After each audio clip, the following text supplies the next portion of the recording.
Fellow Falcoholics, what is up? Welcome to another episode of Tuesday Takes here on the Dirty Birds and Brews podcast presented by FanDuel. I'm Kevin Knight, of course, with Tre'Shon Diaz. I almost called you Tre'Shon Diaz. That would have been a first. We've done like 50 shows, and somehow, like show 50, I was going to mess up your name somehow. Tre'Shon Diaz is here, guys. He's at Trey3Sean, also Tre'Shon.io on Blue Sky. Tre'Shon, the Falcons lost again on Sunday. I'm sure you're aware. And you know, I've seen you start breaking it down, some of this game film, and I got so frustrated after what I specifically watched all the third down plays, and I got so mad. I was like, I'm just gonna stop it there for now. This team is a rudderless ship, Tre'Shon, and we obviously know we're recording Monday afternoon. There will be no firings, and Raheem Morris will not be making any changes to special teams or anything else. So, not really sure where we go from here. All we can do is sort of continue to point out the idiocy of this whole thing and really emphasize that there is no leadership on this team from any angle, from the lowest coaching positions to the owner himself at this point. And it's alarming, to say the least. To say the least. Yeah. You know, the Falcons, two wins since the bye week. They're flailing while the rest of the teams in the division continue to play competitive football, staying in the hunt. If I see the Falcons in another in the hunt graphic, I'm gonna lose my mind, Kevin. I don't know, what are they hunting? They're not hunting whatever else everybody else is hunting. This team is this team, like you said, they look lost. The energy was not there yesterday. They came in and you could tell that they just thought like, oh, it's another 2-win team. We're gonna roll over them. We'll be able to get away with making mistakes like we did last week, and it's all gonna be fine. And yeah, it was a disaster outcome for them. And I think for the future of the staff, they're safe this week. We'll get into it and see if they're gonna be safe beyond that. But it's just the season that nobody wanted, and we're figuring out how to deal with it and how to cope, because that's all we can do. Yeah, that's all we can do. And you know, we got a lot of questions. We got very few answers, and you know, we've got just somehow we keep just adding more questions to the pile. And you know, we knew going into the season that we thought there would be more problems with the defense. That obviously didn't play out. The defense has been pretty good. Obviously, this was not a banner game for them. I think this was a very questionable game plan from Jeff Ulbrich, and ultimately, I think Ulbrich's had some really great game plans. And so, you know, sometimes in this league, you're going to have a bad game plan. I'm not really trying to dogpile on Ulbrich for a bad performance this week, but it's just it's disappointing, you know, because we should expect the defense to shut down an inferior opponent like the Jets. And I agree with you. It looks like they didn't take them seriously. And on offense, again, another game plan that just seems totally unhinged. Like there's not really any connective tissue with what they do on any given play. There's no setup. There's no plan. Last week we saw more play action. This week we saw some play action early, and then they just kind of decided like, nah, don't need that. We saw some very strange sequences, and then we just saw the team, you know, really just completely crap the bed at the end with more wide receiver issues. And, obviously that highlights some coaching decisions and some coach retaining decisions and more that we'll get to, not to keep beating the Ike Hilliard horse, but it was back in the news cycle. We've heard a little bit more about that. We've heard some maybe a player's take on it, if you like, you know, social media drama. But the other thing that like we really didn't think was going to be a huge issue this year, I mean, Marquise Williams and the special teams, the Falcons, I think at this point do have the worst special teams in the NFL. There's a lot of stats that bear that out, whether it's returns, coverage, or kicking. Now, Zane Gonzalez does miss a field goal today. Again, I think it's tough conditions. We saw Nick Folk miss his first kick of the season as well. So I think that goes to show the conditions were tough. And then Zane goes out and hits an even harder kick. And it looks great. So I'm not really including Zane in this. I think he has done exactly what we needed him to do and stabilize what was a disastrous special team situation. But we got a lot of ground to cover, Trisha. Where do you want to start today? Because we can hit on any part of this team in the wake of this absolute disaster class against the New York Jets. Yeah. Maybe we'll start with some form of positivity. We'll look at the defense here. Like you said, not a great day. We don't want to dogpile on the unit because special teams was essentially responsible for 10 points in this game. So the defense, for the most part did all right, but this is kind of the second time we've seen it this year, but no real plan or answer for the mobile quarterback that the team is facing. I thought it was kind of going to be, Divine Diablo day. I thought Diablo was a little off in this game, honestly. Like, I don't think he played bad, but it definitely wasn't like a game that from him that we're kind of used to seeing, but we didn't really have an answer for the legs of Tyrod Taylor. And so it was kind of disappointing to just see this offense, when they needed to, when they were down 7, be able to drive down the field. Obviously, there's that, wacky deflection play and whatnot that takes place. But, you have to find a way to be the one to knock that down. And so, we love that we're seeing James Pierce Jr. come alive. 4 straight games with a sack now. That sack that he got against Membu as well, that's one of the best, not just rookie tackles this year, but tackles, kind of playing in the league. Pierce rips off a nice chop into a counter spin, gets the sack. Should have had 2 sacks. I tweeted out during the game. Even I, Kevin, did not account for the old man strength of Tyrod Taylor. He honestly had an impressive day. By Jets quarterback standards, probably one of the best performances they've had in a while. Put the team on his back quite a few times. And I think we only ended up getting 2 sacks on him. And that's saying something when you're talking about the Atlanta Falcons defense, which is, that's their calling card, is they get the quarterback on the ground these days. But unfortunately, we're not seeing, that translate to wins during this stretch like we had hoped. Again, the defense was not terrible yesterday, but it just kind of, again, feels like they just lulled themselves to sleep and just didn't really come as prepared for this matchup as they should have been, because they're such a better unit than that Jets offense. Breece Hall is nice. I think a lot of fans were kind of maybe like, oh, okay, this guy actually is really good. And then you see that he's, up there with 1,000+ scrimmage yards, just like Bijan, one of the few players in the league to do that. So they did have some guys that they needed to respect. Unfortunately, when special teams put you in a tough spot, you have less room for error, and they just weren't able to overcome those issues. Yeah, I love what we saw from Pierce.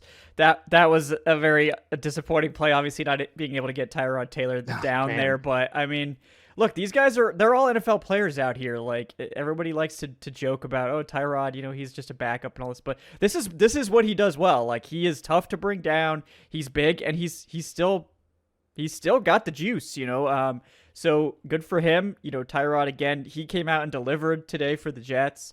I thought they had an excellent game plan for attacking what the Falcons were going to do. The Falcons kind of played right into their hands, it seemed to me, with a lot of the stuff they were doing on defense. And at the end of the day, it just looked like they didn't respect the Jets offense at all. I mean, the safeties weren't getting proper depth. I mean, that was what directly, I think, led to that, touchdown being uncontested, was neither one of the safeties respected that A.D. Mitchell go route at all. Like, you could see Xavier Watts sort of see him coming and then be like, nah, there's no way. It doesn't matter that, the guy that's running in front of you is going directly to Bates, so you really don't need to be on him at all. But maybe get some depth if there's a route in the end zone. I don't know. I'm just saying maybe that would be important. But I think it's just a symptom of they just didn't take this offense seriously. But again, positive speaking, that James Pierce Jr. rush was beautiful.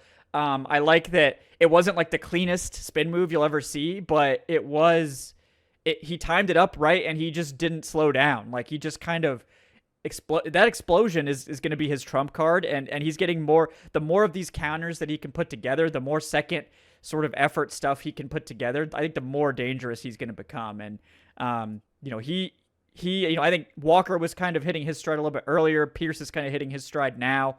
I think the future of this defensive line looks really bright. And Pierce was, I think, the most impressive one in this particular game. Yeah, and just seeing him be able to get that win one-on-one, not just a cleanup sack. I think a couple of the sacks we've seen this year, they have been him finishing off somebody else's pressure, which is important. That's something that the Falcons have not had. So, we're not, downplaying, that he's able to finish and get the quarterback, but being able to create your own sacks, being able to convert a quick pressure into a sack in that situation. It just really shows you, the progress that he's making.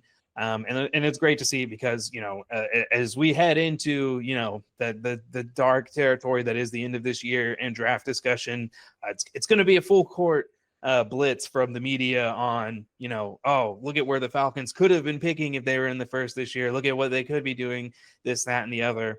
As long as James Pierce Jr. continues to improve, that's going to be a much easier pill to swallow in the long run. Yeah. So, the one thing we can hang our hat on is it looks like the bones of this defense are pretty young and ascending. I think they've got pieces at all three levels that you can build off of. I think the investments this year will be paying dividends for years to come, whether it's Jeff Ulbrich calling the shots or someone else. But I would hate to see Nate Ollie go out the door now after we finally got our hands on a great defensive line coach, but that's just how it goes for this team. So I wouldn't be shocked at all. But, at this point, not a great game for the defense. We've talked about a lot of it, but just it shouldn't be like up to them to do this either. Like again, we're talking about them having to like just cover up everybody else's problems over and over again. Again, we talk about the muffed punt that the Jets basically take at like the 2-yard line and take it in for a touchdown. Another 80-something yard return allowed to set up a field goal. And they played their asses off to keep that from being a touchdown. So, it's just this defense isn't perfect. They're not this unstoppable force. I think they've played well on the whole, but they're not this elite defense yet. And I think also they're just really, the one thing I will say is like they're prone to getting out of their rush lanes. Like they're just not very disciplined with that. And when you're playing a quarterback like Tyrod Taylor, a smart veteran that can move, we've seen Baker Mayfield do it to them as well. Like they'll make you pay. Like if you get out of position and you leave a lane for him to run through, he'll just take it. And you've got some athletic edge rushers, but nobody's athletic enough to catch the quarterback when he's got a 2-step lead on you. So it's just if you're going to play this way, this balls to the wall style with these rushes, like your guys have to be disciplined enough to prevent these chunk gains. And right now that's the one place I think they're not playing the way they need to. And until they get that cleaned up, they're going to be vulnerable to giving up these big quarterback scrambles to these savvier veterans. Yeah. Yeah. And, that's just something that, hopefully these young guys too, with time also, understand that there are a lot of, guys just kind of still, this is their first year. And so, that discipline is going to need to obviously, be there, especially as, the season closes out. We'd like to see them kind of improve in those areas. But yeah, like you said, when you're constantly having to cover up the mistakes of everybody else, you have so much less room for error, and it's eventually going to catch up with that side of the football. And, we saw that happen. Yeah. So, we'll have to see, how this defense finishes. They're going to get obviously a really tough test next week against the Seahawks. And if history is any indication, they're probably going to play one of their best games. They always seem to play their best games against their better opponents for the most part. So I'm curious to see how they look this week. But again, I sort of feel like it wasn't a good game plan. I don't think they executed it well. I think there were mistakes made. Obviously, Mike Hughes trips on that deep touchdown too. You can't like scheme your way out of that. I mean, you should have the deep safety help there. I mean, he was probably like, I think he kind of panicked when he saw that like Xavier Watts was like 10 yards shallow and was like, oh no. And it looked like he was going to recover because that ball was not thrown well. Like that was very underthrown. The receiver basically had to stop, but it didn't matter because he fell down. But I feel like if Hughes didn't trip there, he probably has a chance to break that up or pick it off. And obviously if the safety's there, that's an extremely dangerous pass. So Tyrod threw that before Hughes fell down, but I think he correctly read that Xavier Watts was not going to pick that up. So good on him as well for making that play. But they got to find ways to. The biggest thing with this defense is they just don't close games out. And that's something you're going to have to do to be a great defense. Right now, I think they're a good defense that's learning. Hopefully, one day they can become a great defense. I think the bones are here. We got Xavier Watts at the third level. I think Divine Diablo at the second level is someone you can build around long term. We know Caden Ellis is good. I don't know how long he'll be here, but I mean, I like him. And then obviously up front, I think you got a lot of guys that you're really liking the looks of. Jalen Walker, James Pierce, Brandon Dorless. Rook didn't have his best day today, obviously. Some mental mistakes, I think, with some of those rushes, but there's a core here that you can build around, and they still need more pieces to really flesh this thing out. But I do like the bones here, and I think this is probably the one part of the team you could really hang your hat on, and make it sort of this could be a defense heavy team next year. This could be. I think the best path to them being relevant might be ground and pound, with like a mobile quarterback, someone like a Malik Willis you could get in here for relatively cheap, until Michael Penix comes back, and just do a run heavy offense with a ball control type team with hopefully a good defense. And that might be their best option for an interim season next year that looks pretty grim. So as much as this defense disappointed against the Jets, they're still the part of this team that I have the most confidence in going forward. Yeah, I'm with you. The future is bright for that side of the football, and they can really take that next step if they approach the offseason right and attack some of those key holes that they have. Yeah. So you want to do special teams or offense next, Tre'Shon? I know we got we did just get a quote about Kaderil Hodge. Yeah, we did. We could go straight there, or maybe you want to save that for the finale. But yeah, no, I mean, we could talk about the offense, because I really want to highlight the fact that Raheem Morris said after the game that offense did enough yesterday, played well enough, that they should have won the game, and that it was really special teams that kind of ruined the party. And that's just like, I think anytime you come out of a loss and you're like, we played well enough to win, you're already just starting off on a terrible note. You didn't play well enough to win anywhere, or you would have won. That's how winning works. And so to say that offense, who went 4 for 12 on third down yesterday, started the game off with 4 straight failed third down attempts, ended the game when it was tied with 2 straight failed third down attempts. That's just egregious. I mean, I don't know how you can look at that product yesterday and be happy with what you saw, or feel that like it was good enough for you. The Falcons, we pointed it out earlier today, they don't just fail on third down, they absolutely implode. On 8 of those failed attempts, half of them went for a loss, and the other half were just a simple no gain. They have no idea what to do, how to attack those situations. It doesn't matter if it's 3rd and 1, if it's 3rd and 3, 3rd and 6, 3rd and 9. Zac Robinson is just helpless. He doesn't know how to set up his players into positive positions that give them the advantage to win. We're running a toss play to Algier. We're trying to sneak him out there too. Like we're not even running anybody out there to block. We're down blocking in the opposite direction.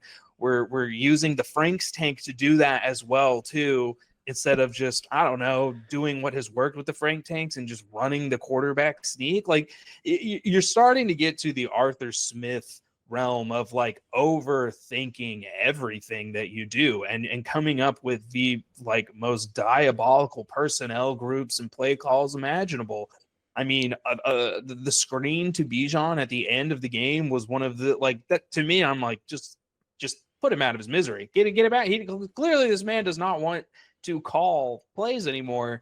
And there's really just nothing that the team can do, because they have nobody else on this staff that has any idea of what they should be doing in that situation either.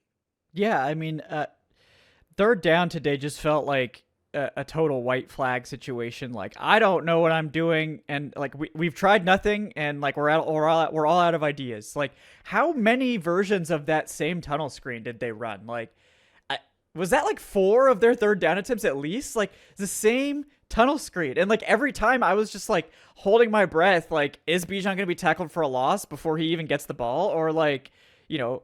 Or is he going to break 3 tackles and go for, like, that's their number 1 third down play, apparently. Is like, it doesn't matter what the down and distance is. We're just going to pray Bijan can break about 3 tackles, and then we're golden, you know? And when he did that, it looked great. But, like, that's not a play. That's just a prayer. Like, you can't just be calling prayers on third down. And let's start with that Frank's tank play, because this to me is like, you know, a malicious compliance situation where we're like, we need to see more Frank's tank, and Zac Robinson's like, okay, you asked for it, here it is, baby. Frank's tosses to Tyler Algier. So it's like, okay, so not only are you gonna make Frank's the quarterback, so you've eliminated the threat of a pass on like a third down, like a 3rd and 1. So like, I mean, the chances of you passing are low, but let's just make it 0. Why not? Then you don't run Frank's. So you've gotten everyone suspicious that you're going to run the ball, and they're very focused on Felipe Franks. Then you're like, actually, what we're going to do is just toss this to the running back, who then has to like go, you know, 4 yards to the line of scrimmage. And also, like, there's going to be unblocked guys that are going to have a path at him. And we're just praying that they just charge Felipe Franks and don't watch the running back for some reason. I mean, that defender didn't even hesitate before he went to tackle Tyler Algier. It was hilarious. It was like, oh, okay. Oh, yep, there he is. Okay, tackle. Like, I mean, like, I don't understand what that was supposed to do. Like, what was the point of having Franks there for that play? Like, what did that accomplish at all? I don't get why you would do that. I don't see any reason for that. Like, why would you just not leave Kirk Cousins out there? Like, what is putting Franks in there accomplish? Like, oh no, Kevin, they left Kirk Cousins out there. Oh, that's they right. had him turn left with haste. Yeah. I mean, oh my God, the defense never saw it coming. Yeah. You know, and you know, Felipe Franks is hurt now, so no more Franks tank for us. But just that play is really a great encapsulation of this. It's like, we could do something normal, like call an 8 to 10 yard pass play, which they apparently don't have in the playbook. Like, I can't, like every play was like short of the sticks or a deep throw or a screen. Like, Dylan Drummond catches a pass and it's like 2 yards short of the first down. Bijan catches a pass 2 yards short of the first down. Like, do you have like a 10-yard route? Where are the 8-yard routes? Where are the 10-yard routes? Where are the 12-yard routes? Like, you should have different depths, you know, in your playbook. But it seems like it's behind the line of scrimmage throw, or like a slant or a quick out, or it's a deep shot. Like, that's it. Like, so it's like Kirk is like, okay, it's 3rd and 3. Okay, I'm dropping back. Like, they picked up Bijan because he's like the only running back we ever throw the ball to. I guess my only shot is to go to Dylan Drummond in double coverage down the field. Oh, wait, that was incomplete. Actually, a dime from Kirk, though. I mean, good job. But, you know, like, unfortunately, you have Dylan Drummond as your target on that play, who is like, a passable, like, you know, wide receiver 5-6 type of guy, but you're not the guy you want to throw a prayer to on 3rd and 3. And obviously, Drake London's not available, but like, you chose to call that play. Like, you know, Drake London's not available. You know, he's not out there. I didn't make, like, in what way was that better than just running the ball and getting stuffed? Like, how many of those 3rd and shorts did they even run? And I don't count that Felipe Franks monstrosity as like a real run play. That was a joke. So, like, they're averaging 6.2 yards per carry, and it's just like they forgot that they could run the ball sometimes. Multiple times throughout the game. Yeah, you're just questioning the flow. Like, why do we never run on 2nd and 8? Why is it always like they do this to themselves? Like you said, it's no secret that Drake London's not out there. You know he's not out there. It's no secret that you don't even have Kadero Hodge today. So why aren't you? And it's raining. I mean, it's just kind of like clear that, hey, you know, this seems like the day to just, you know, line up, run the ball. It's working really well. I mean, you know, the what sucks is that this was Bijan's 4th game of the year with 150 plus yards from scrimmage. Nobody has more than him, and nobody cares because that's how bad this offense is. They just don't seem to have any answers. I do think the run blocking was better in this game as a whole. And they were taking it to the Jets. Like Bijan was running patiently. So it's like I don't really get this emphasis on the passing game. They really didn't use play action that much. Like early in the game, it looked like they were maybe going to roll it out, like last week, where it was like they came out running on the first drive. It didn't work, but then the second drive they came out throwing off play action. And last week against the Saints, they hit like 3 throws in a row off of that play action. And I feel like they tried that, and they went 3 and out, and they were like, okay, no more play action. It didn't work. It didn't work. We're done. So, like, again, they tried to spin it like, oh, Penix isn't comfortable doing this. Oh, Penix doesn't like under center. No, Zac Robinson doesn't like play action. Like, don't get me started on why an offensive coordinator wouldn't like play action. I think if I ever talk to an offensive coordinator, he's like, yeah, I don't really get play action. I don't really like that. Like, okay, well, you can just leave. I don't need to hear anything else from you. Like, because if I can't work with you. Like, if you don't understand the value of play action, which I don't think Zac Robinson does somehow, I can't work with you. I can't make you understand this. I can't teach you that. You know, the fact that I would even have to teach an offensive coordinator something that basic is just beyond me. But the Falcons also didn't bother to get anyone in this building that could tell Zac Robinson how bad his offense is and the problems with it. Oh, wait, they did have someone like that, and they fired him after week 3. So, you know, that apparently, like, that was the only guy that had enough experience and wherewithal to be like, Zach, like, I imagine it was something like this effing sucks. Like, we can't do this. And you know, I believe. Yeah. I think it's a good segue into, you know, a couple of quotes we've heard. The one most recently about, you know, that the team is saying that they're not going to make any moves. The coaching staff currently, the special teams coordinator, the one people have most asked about. And when asked why Raheem Morris does not feel that he needs to do that, he said it's because the issue with Ike Hilliard was communication based. And because of his communication issues, that was leading to issues and unsuccessful wide receiver play. Whereas Marquise's communication is great. And it's not leading to any bad special teams play because of the communication. Yes, so I'm glad Raheem made this crystal clear for us because it's exactly what we thought, which is that I think Raheem is confusing conflict for communication problems. And conflict is not necessarily bad in every context. In fact, I would argue conflict is necessary if there's problems, because if you just have a team full of yes men, which is what the Falcons have right now, and why nothing is changing, then you will never change because no one, I don't know if people are, I mean, I'm sure when they fired Ike, nobody else was going to dare say a word. At that point, you've silenced dissent. Congratulations. No more communication problems because we just fired the guy that spoke out. So, you know, that's healthy. But, like, yeah, I'm sure Marquise is a great communicator. And personally, I like Marquise Williams. I think he is a good guy. I appreciate his transparency. And I imagine conversations with him are pretty fruitful. But he's just not doing the job. And I think for whatever reason, this new kickoff has really flummoxed him. I don't know why. I don't know what the issues are there. I won't pretend to know.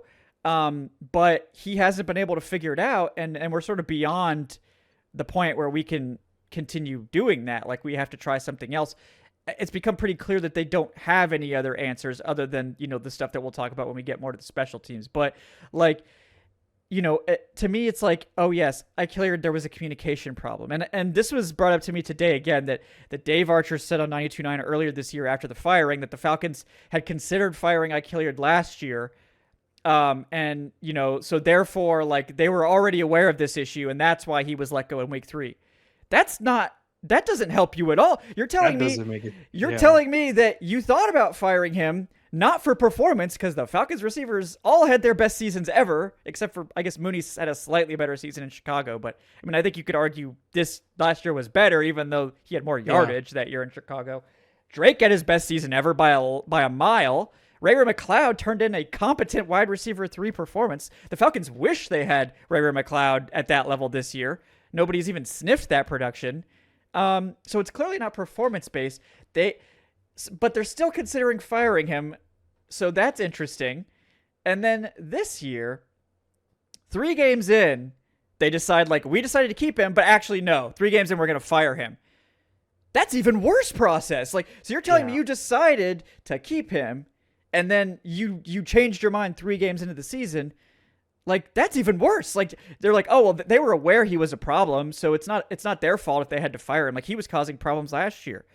I don't know. It seems like he wasn't causing problems to me. Like, the problem is that they couldn't figure out what the hell they wanted to do. Yeah, you kind of narrowed in on it. It's like, if this is something you were thinking about last year, the whole production angle you tried taking was all a lie, which, for the most part, many of us pointed out doesn't really make any sense. Mooney's missed a game. They're just getting things going.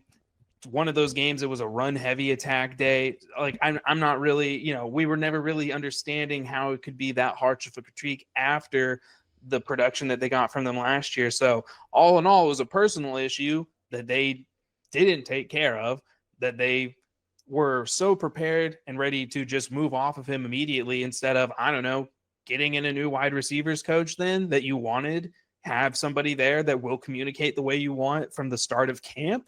Instead, now the Falcons receiving core is having one of like the worst years they've ever had in this franchise's history. Like, when this year ends, this is going to be like one of the worst production years they've ever had. And it's just, it just doesn't make any sense how they've let this problem persist, how they let it get to this level. And also just how now is the time where they're not going to measure other people's productive status or anything like that because they like the way that they talk. That also just is kind of like this whole, so now we're playing favorites. We want somebody to be this kind of way compared to that kind of way. It's just Bush League, Kevin. I mean, this is like, this is little league D3 drama that we're dealing with here in the pros. It's drama. That's what it is. Like, it's crazy to me that this is where we are. But I mean, we were on this from the beginning. Like, you don't just fire a coach 3 weeks into the season. Like, it's one thing if you're like, this guy was on thin ice and like, but an assistant though, like I've seen head coaches get fired early for like major snafus. Urban Meyer, that sort of thing. Like, we've seen head coaches get fired. We've seen coordinators get fired, guys that were on thin ice that they clearly made a mistake bringing back. But assistant coaches 3 weeks into the season, that's not something that you see. So to me, it's obvious that they didn't like what he was saying. They didn't like his communication style, which was probably pretty angry, and like, it's probably similar to the conversation we're having. He was probably exasperated with what was going on, and like, nobody's listening to me. I'm the one somehow that's the most experienced coach we have, other than the offensive line coach. And like, no offense to Dwayne Ledford, but we're not asking Dwayne Ledford's opinion on passing game concepts. Like, that's not his job. Like, maybe run game stuff you could ask Dwayne Ledford about, but like, Ike is the only, like, TJ Yates doesn't have any experience. Like, I mean, Ike Hilliard's way more experienced than TJ Yates. So like, somehow Ike Hilliard's the only guy I think on this offensive staff that actually could like maybe fix some of these things and maybe talk to Zac about like, hey man, we can't do this. Like, you can't ask the receivers to run this motion and then run this play. Like, we're just going to telegraph exactly what's happening. We can't do this. We need to change this. We can't do that.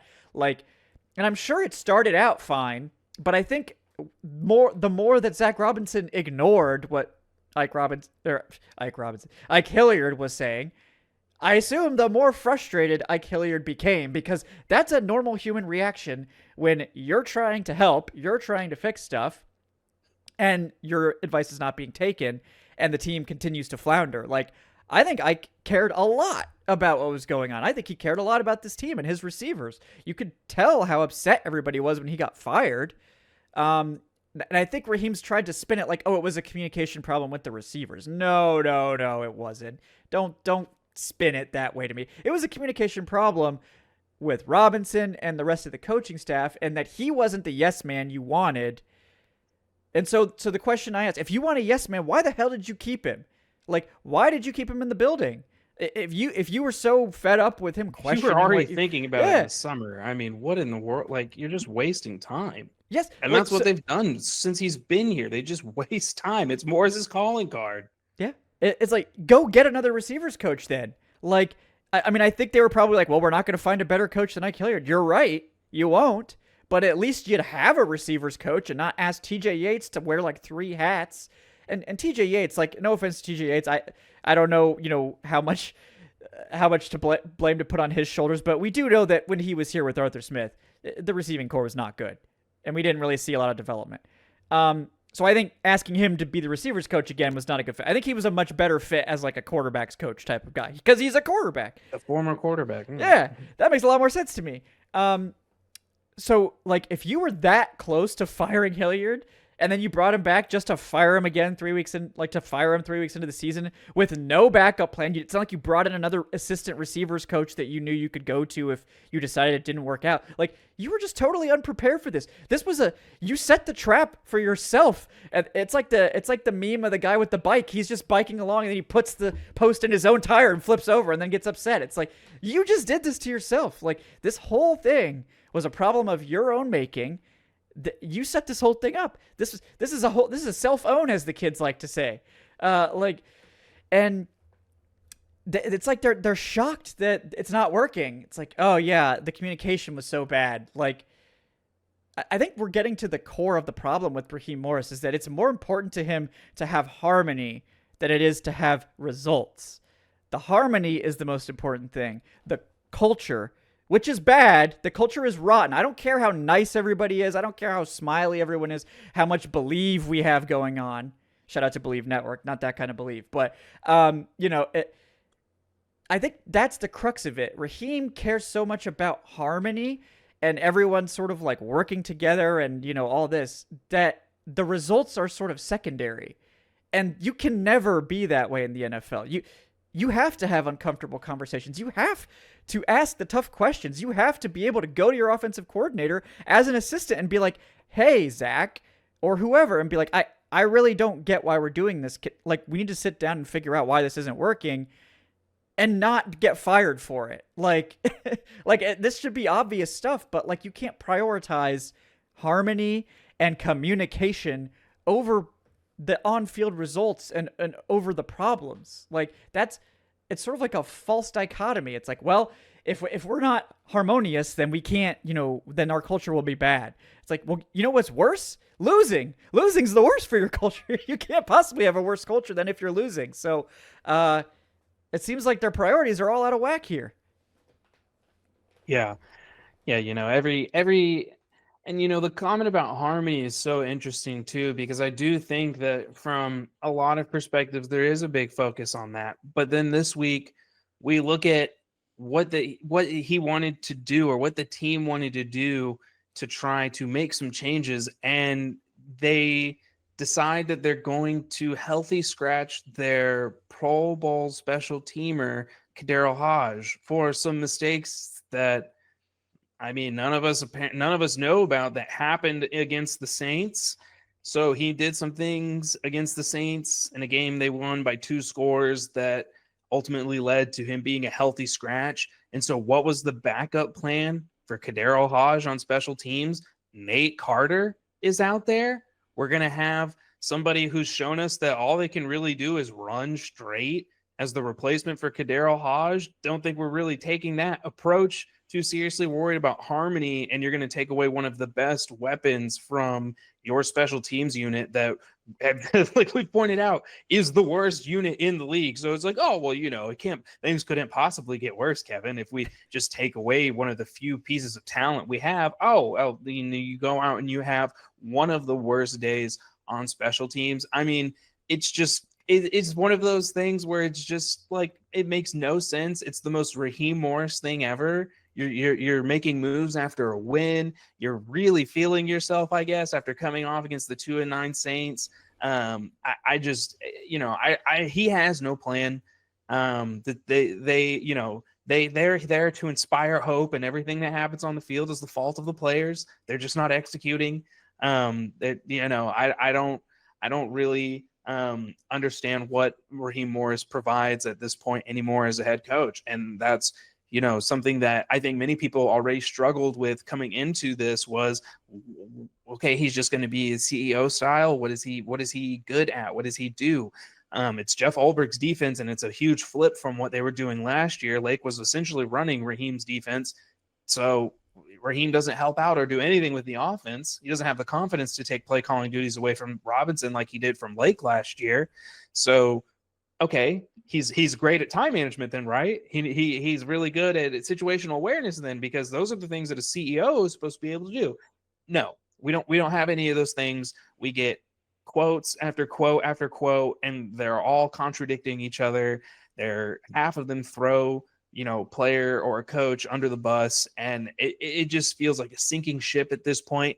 I think Raheem Morris knows that this is it. But we'll see, Kevin. We'll see what Arthur Blank decides to do at the end of this season. I don't think I just don't see any way you can make an argument for keeping him around. I think 2 out of the 5 quarterbacks that were drafted last year, they're on their second head coach already.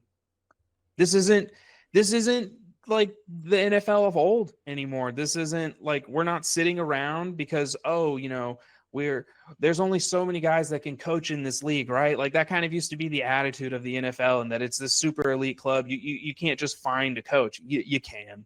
There's always guys you can take shots on, even in this cycle that people are down on. There's going to be a really good coach that comes out of here. It's just going to come down to who's the team that lands them.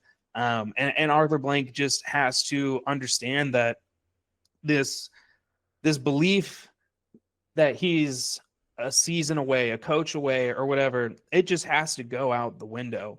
He wants somebody to sell him that, and when he hears that, that's his guy. It can't be that sell anymore. This isn't about instant success. This is about trying to build something that's sustainable here. And the Falcons, they've missed the mark on that for the past 8 years. They're constantly chasing their tail. And at the end of this season, they're going to have nothing to show for it, just like they haven't for all the last. And they're going to be, I think now, 1 year away from tying the franchise's longest drought in history of not making the playoffs. And it all starts with, the grand plans that take place every offseason. And if this is another offseason where we're just going to run it back and they expect a new result, then they're beyond saving, because the definition of insanity is doing the same thing again and again and expecting a different result. Yeah, I think you nailed it with regards to what's going on here with and it again, the rudderless ship isn't. I'm not just talking about Raheem Morris, guys. We're not just talking about that. We're talking about Blank as well. Blank's leadership is absent, and I think has been for some time. And maybe that is just something that is going to happen when you have an aging owner that needs to be less hands-on with the team. And I would argue if that's the case, then the handoff to the next owner needs to happen. And like, I have no doubt that Arthur Blank cares greatly for this team and wants to win a Super Bowl. That's never something I've questioned. But his instincts and his sort of thought process behind building this team, which I'm sure is shaped a lot by Rich McKay, because he's been doing this with Rich McKay forever. Whether Rich is making the decision or just in the room, it's clearly being shaped by McKay. I think the way that they want to build this team is they believe the most important thing is building the right culture and setting the right tone. And they believe that if they have this culture in place, and we've seen this with Dan Quinn. I mean, Mike Smith was really the first guy that did this. And then I think Dan Quinn, when he came in and had success, that solidified it in their mind that we just need the right culture in here. Arthur Smith didn't seem like much of a culture guy to me, but, they clearly thought that he was. And Raheem, they went right, like maybe Arthur Smith was the exception where like maybe we need to get away from the culture thing and just go for like the most talented coach we think we can get. And then that didn't work. So they're like right back to the culture with Raheem Morris. Like they think if they have this mythical culture in place, that will produce wins. Like that's the most important thing. We can figure out the football part, because if we have this brotherhood or we have whatever, moniker you want to slap on it, and everybody loves each other and we have harmony and we're playing hard for each other and heart and all these buzzwords, that will produce good football. That is incorrect. That is a lie. That is not true. You can't just have good culture, because the most important thing for good culture Bill Belichick was terrible for culture. A lot of players did not like Bill Belichick. That was an extremely hostile work environment. You were on edge all the time, and like you were worried about getting cut or fired, or like the coach yelling at you on a daily basis. That was not a healthy culture, but it didn't matter because they won, and winning cures all ills. If you can win football games, your culture will be great no matter what, because guess what? Everybody likes winning. Winning feels great. Winning makes everyone happy. Winning makes every relationship great. Losing kills everything. Losing kills your heart, it kills your motivation, it kills your relationships, and it starts the finger pointing and all of the problems. The most important thing, so the Falcons are building this backwards. They think they can hire the coach to instill the culture, and then the wins will come. What they need to do is hire the coach to win, and then the culture will come. Like, they're doing it backwards, Tre'Shon. This is not how you build a football team in the NFL. Maybe you can get away with this in high school or college, where the gap maybe between, you could just overcome everything with talent if you just have superior evaluators or whatever. In the NFL, you will never be successful with an inferior coaching staff, with inferior scheme. You can paper over it sometimes, and the Falcons under Dan Quinn papered over it. That defense was clearly nothing special schematically, but they overcame it because of how good the offense was, because of how special Kyle Shanahan was.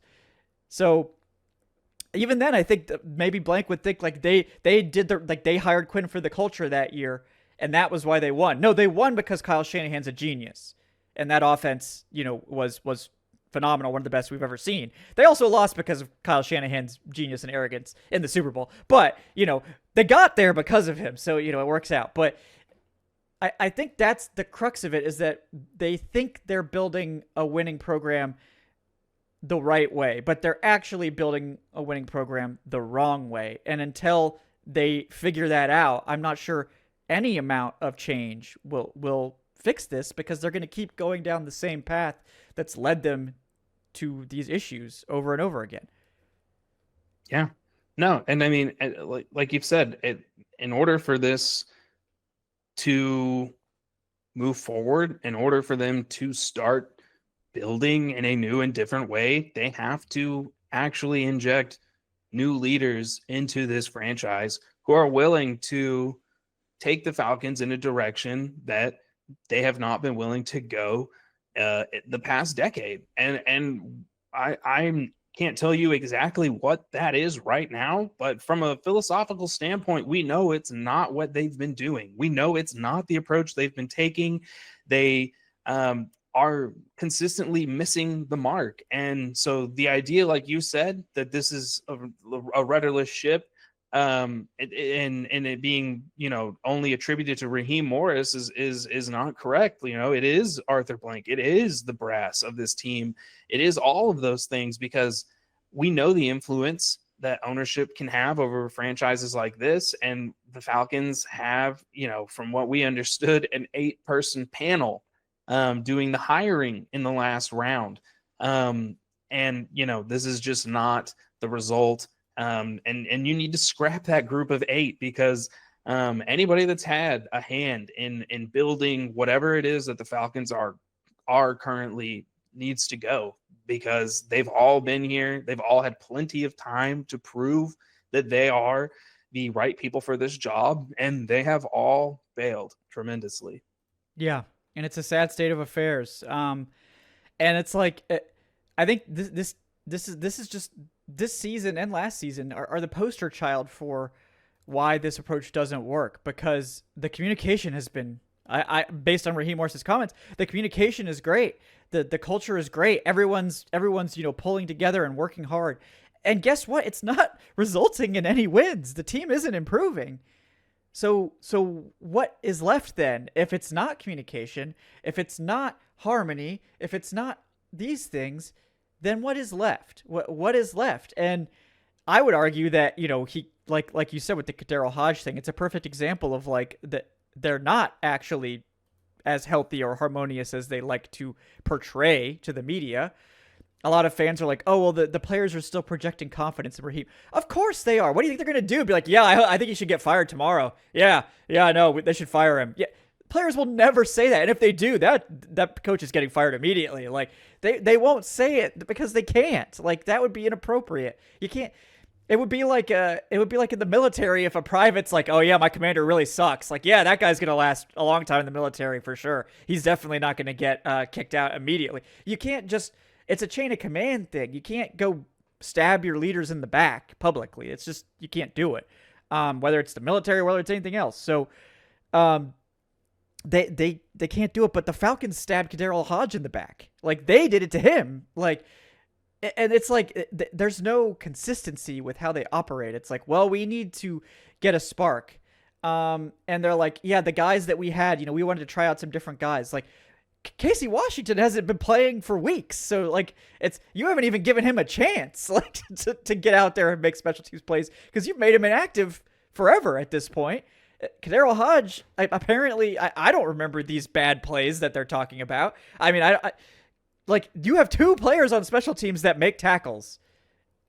Mike Ford and Kadarius Hodge. And you took one of them off the field. So no wonder you suck on special teams. Like, it's just like, why are you punishing him for the unit's failures? Like, because he's the captain? Like, that doesn't seem right. Like, and again, we've seen this team give chance after chance after chance to JD Bertrand when all this dude did was screw up for like 3 games.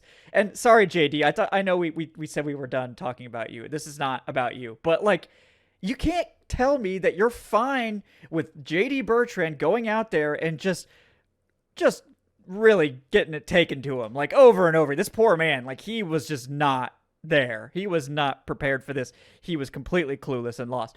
And you trotted him out there for game after game. And you only it feels like they only benched him because fans got loud enough about it. And it took even longer. They still tried to mix him in even after that. It was like, you guys got to stop. So to be like, oh, well, Kadarius Hodge made a couple mistakes in that game, so we needed to try something else. It's like, what? Okay. So now everybody is like, if you make a mistake, you're getting benched the next game. That's where we are. That's also not healthy. That's not an acceptable way to operate either. Yeah, just kind of goes back to what you're saying earlier, but there's no plan. Everything is just done, fired at the hip. There's nothing about what they do that is cohesive or makes sense outside of the coordinated press quotes that we get, and it's just extremely frustrating because. Like you said, what does that say in the locker room? What is that? What kind of tone are you setting? Players, coaches, staff have no idea what's a fireable offense, what's going to get me benched, this, that, or the other. Now you've got people in their own head, and this is just at this point a coach who's floundering and is just grasping at straws to see if anything will work because he did not have anything beyond plan A for this season. Yeah. And I think that's the big thing here is this team, it just seems like this staff is in such an unhealthy place.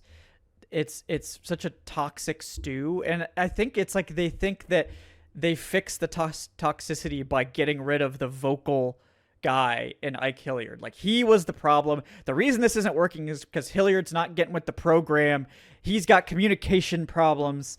And if we just get rid of him, everything's going to fall into place. That's what's causing this whole thing to be off kilter. It's not the fact that our wide receivers are not talented other than Drake London, or the fact that we hid Drake, Darnell Mooney having a broken collarbone and basically didn't do anything to offset that loss. And basically we're like, nope, Darnell Mooney, get out there a month after you broke your collarbone and be our wide receiver too.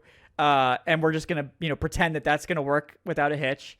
Now, obviously, Mooney's not done anything to help his case at this point either, but that's kind of a separate issue.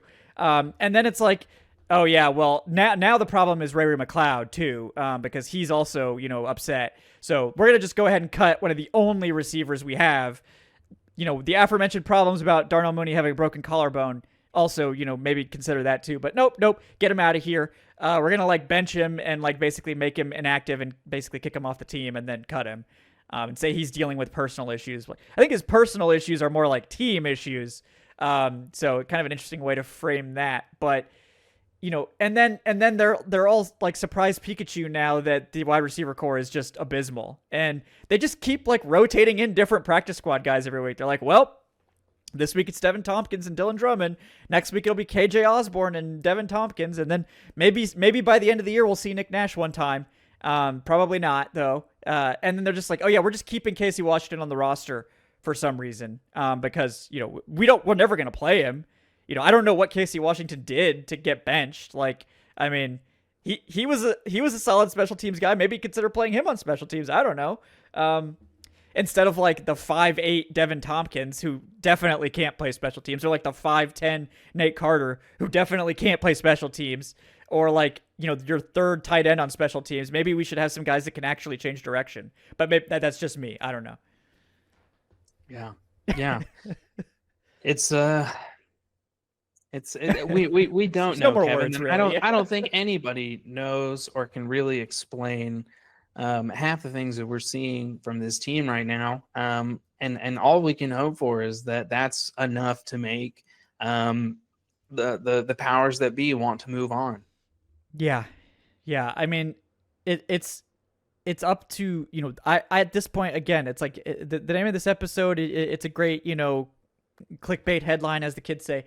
But like it's just where this team is. Like, there is no rudder. The ship is just drifting.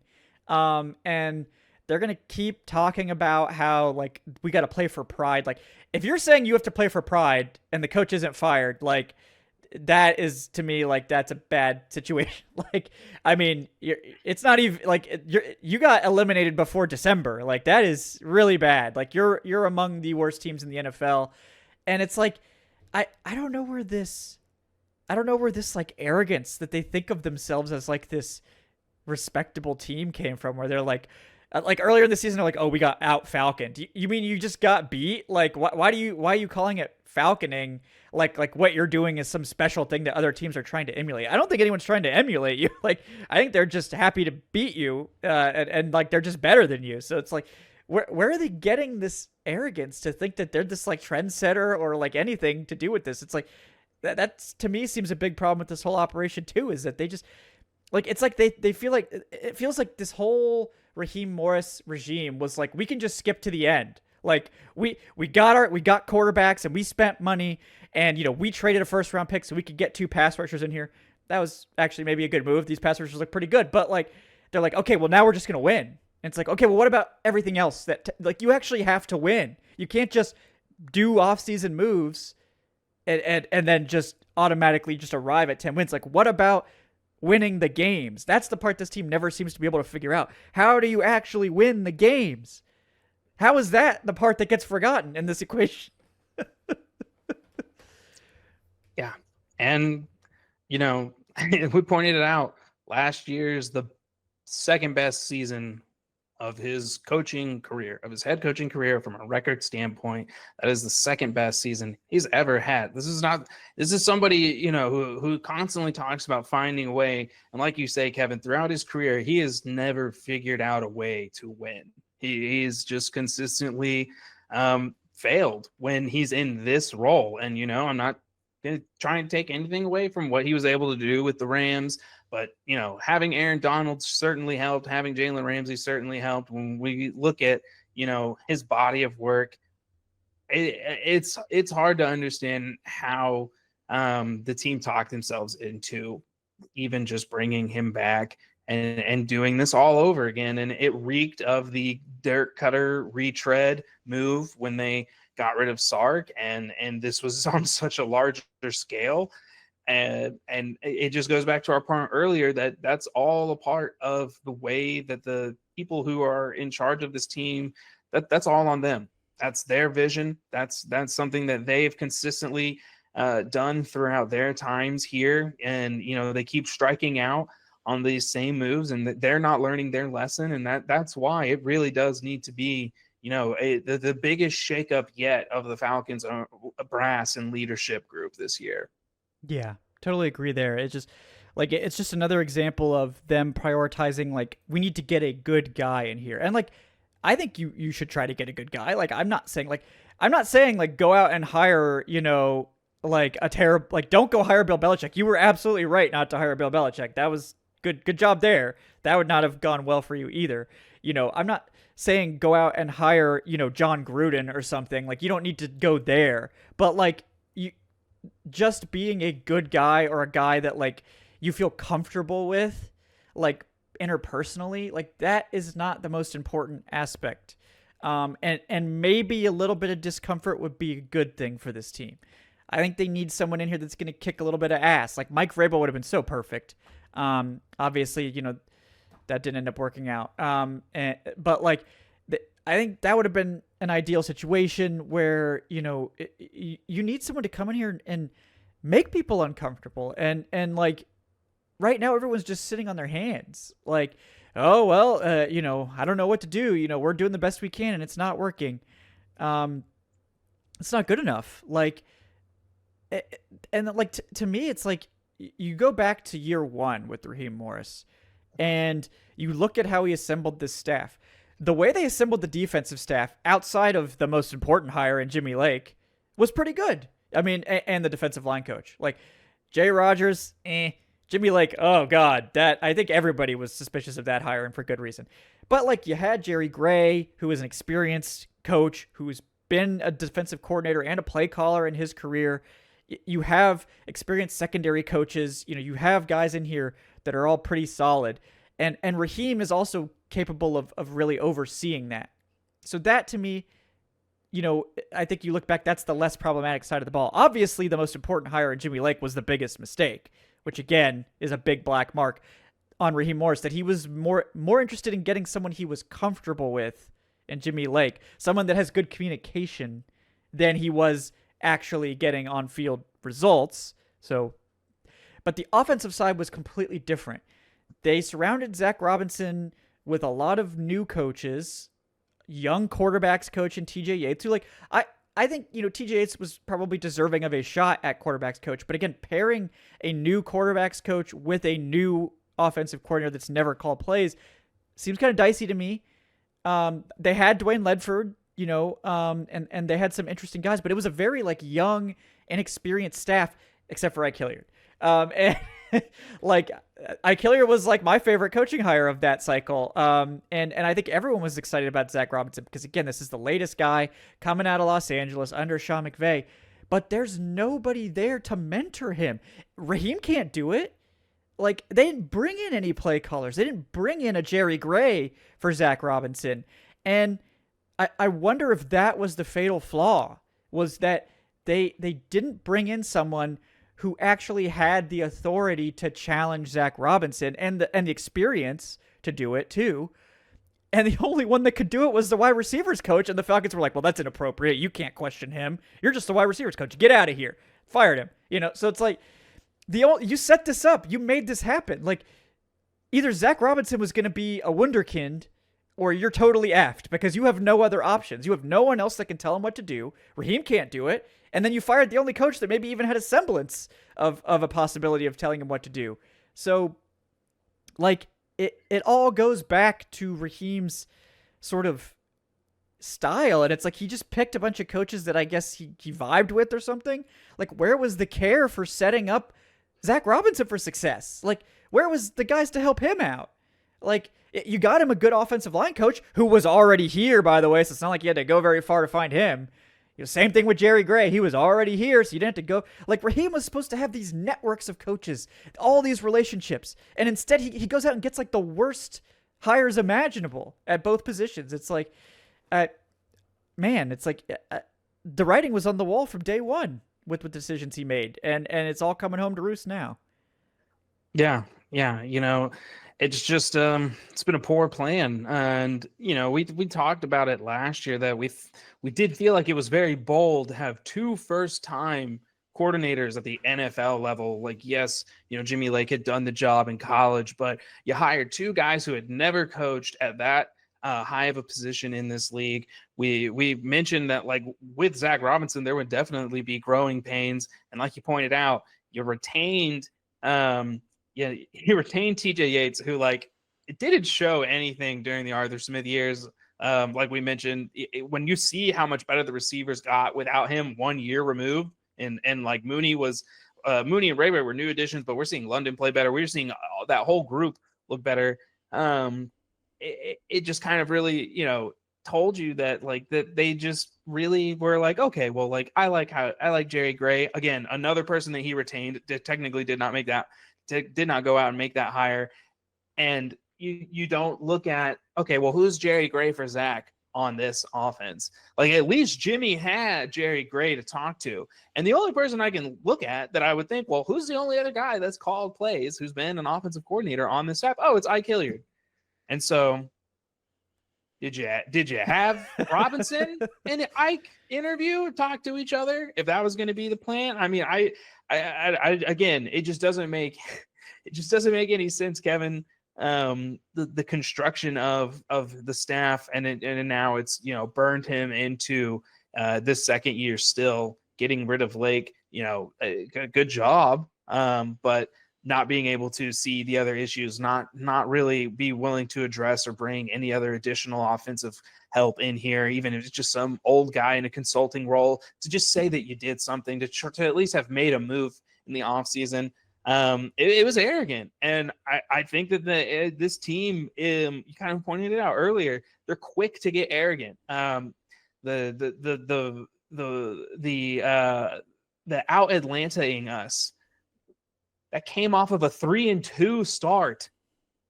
So you were barely above 500, and like you're saying, Kevin, we're out here trying to coin a phrase. We're trying to say that we're teams to emulate. There's teams that are undefeated at this time, brother. There's teams that still haven't lost a game. There's teams that didn't get blown out by 30, and just this like.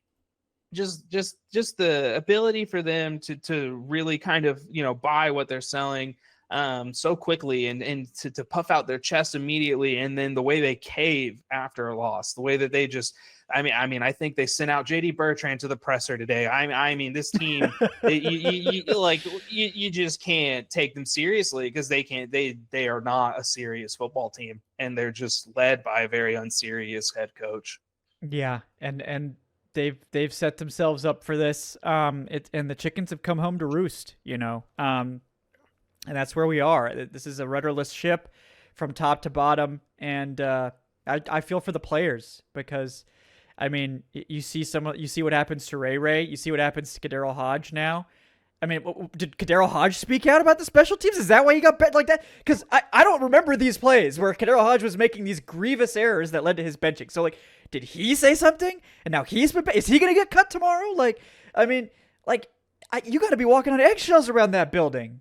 Like, and that's the thing. All these teams that are obsessed with harmony and communication, like with their like policing of players, like it's just, what are we doing here? Like, guys need to be able to speak out. Guys need to be able to raise concerns and not get benched or cut or fired in the case of Ike Hilliard. Like, why are we running this thing like an iron, like a battleship or something where it's like, loose lips sink ships. So Ike Hilliard, you need to shut your mouth. It's like, this isn't that serious. Like, this is a give and take. A coaching staff should be a free exchange of ideas, and guys should be able to question it. Players should be able to question it. They shouldn't be like, oh, well, I'm just not going to do that because I think you're dumb. That would be too far, right? I mean, we can't have that. But maybe Ike Hilliard said that at some point. It was like, I'm not coaching this because this is really stupid. And he was probably, if it got that far, I mean, I have to imagine it was a good reason, like what we've seen. But I mean, obviously, I get it. Like, okay, we have to fire him now. But I think it's also kind of telling. It's like, if it got that far that Ike Hilliard was like taking this type of stand where like he maybe was like outright refusing to do what Zac Robinson asked, really should make you question, like, what is Zac Robinson asking him to do that he feels like he has to say no to this? And what are these players doing? Like, what is Ray Ray saying to get himself benched and kicked off the team? And what has Kadero Hodge done? Like, I please protect Kadero Hodge at all costs. Like, this man has done nothing but go out there and work hard for this Falcons team. So I sincerely hope that he's going to be with us for the remainder of this season. But just the whole thing, and again, we talked about it weeks ago, like after that firing, like it just feels rotten. Like it's rotten to the core. This whole team, like it's rotting, it's sick, and the team is dying. Like obviously metaphorically, I hope everyone's like healthy, like physically, but like it's just this is a sinking ship. And now it doesn't have a rudder, so I mean they might just hit an iceberg and completely go down at some point. So I mean there's no control. They're just kind of drifting through the NFL, and it's miserable to watch. I know that, but somehow it feels like we haven't reached the bottom yet, Tre'Shon. The ship is somehow still floating. It's just full of cannonballs. It's got ice spears sticking out of it. It's taking on water, but it's still afloat. We'll see how much longer Raheem can keep this thing going. They're bailing water out with just everybody's out there doing the full PR blitz, bailing the water out of this thing to keep it floating. But I just don't feel like it can stay afloat that much longer. But I don't know. Maybe we shouldn't be surprised if they don't make any changes until the end of the season. I mean, Arthur Blank is pretty patient, but they also lost to the Jets, so that's also a bridge too far for a lot of people, myself included. So we'll see.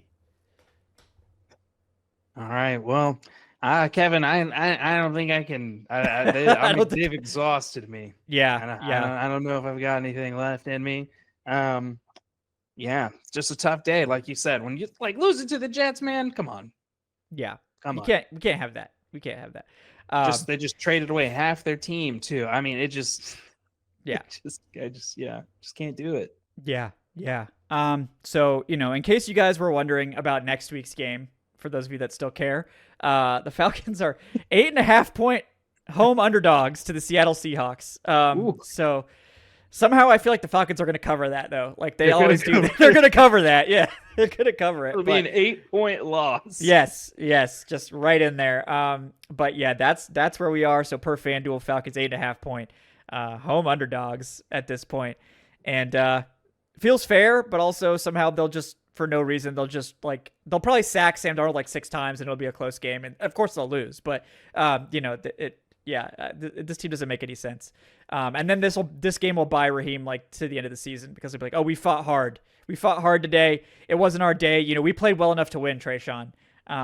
Somehow we keep playing well enough to win and we keep losing. I don't know what's going on. This doesn't make any sense. Yeah, it's crazy. But Tre'Shon, do appreciate you today. Tough show, tough topic. But guys, he's Tre'Shon Diaz at Tre'Shon, Tre'Shon.io on Blue Sky. Anything else you want to add before we sign this one off? No, we're good. Yeah. We'll let this go until next Tuesday. So guys, thank you for tuning into the Dirty Birds and Brews podcast presented by FanDuel. I'm Kevin Knight of Falcon. Kevin, please do like and subscribe. If you enjoyed our ranting and our really just hopeless attempts to try to figure out what's going on with this team. I mean, I've exhausted I've tried really hard to come up with explanations. I think we've put in a lot of effort. We put in a lot of effort. It's not been rewarded, and I've run out of reasonable excuses. So we'll keep trying, but I don't think they're going to make it any easier on us going forward. But we appreciate you guys. Thank you. If you want to support the show, you could leave us a 5-star review on your podcast platform of choice. That'd be cool. If you want to support the show financially, patreon.com/Falcoholic or join up with the YouTube channel memberships here. In the meantime, we'll be back on Wednesday for another Falcoholic Live. And then we'll be back with a game preview later this week. And then another post-game show as Falcons take on the Seahawks back in Atlanta after a 2-game road stretch. So we'll see how that goes. We'll see how empty that stadium looks because that will be important to note as well. How many Seahawks fans are in Atlanta. That's one of the only things that apparently can get owners to take action sometimes. So we'll see how things look there. I think it'll be pretty dire given where we are with this team. But we do thank you guys for joining us here. We will see you next time on Tuesday Takes with Tre'Shon. Until then, enjoy your week. We will see you very soon here on Dirty Birds Brews of Alcoholic Live. Until then, folks, have a great day.